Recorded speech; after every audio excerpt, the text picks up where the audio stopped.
Lundi 22 juillet 2024, l'actrice Ludivine Sagnier s'est emparée de son compte Instagram afin de pousser un gros coup de gueule contre les accusations visant le réalisateur Lajli. Ce dernier a récemment été condamné à une amende pour abus de confiance. Principalement connu pour avoir réalisé le film multi-récompensé baptisé Les Misérables, le cinéaste Lajli a récemment été épinglé par la justice.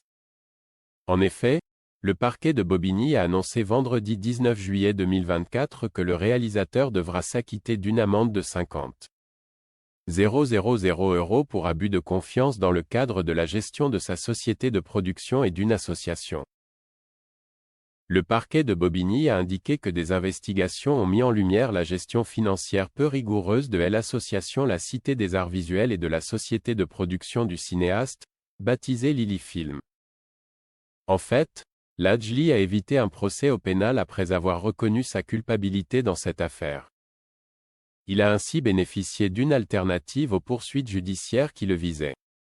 De son côté, le frère du réalisateur, qui occupait les fonctions de président de ces deux entités, a été condamné à une peine de 6 mois de prison avec sursis.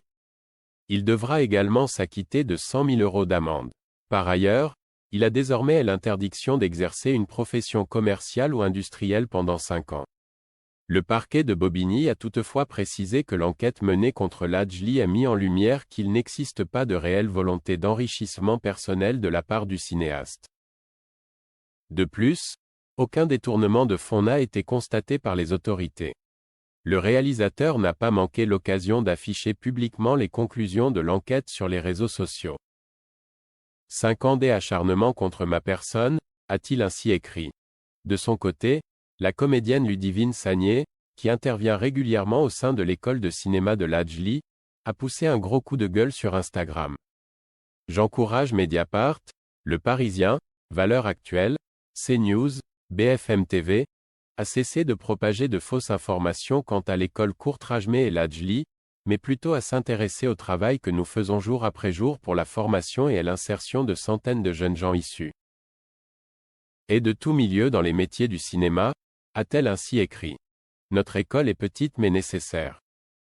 C'est de votre soutien dont nous avons besoin. Est-ce si difficile, afin de vous convaincre?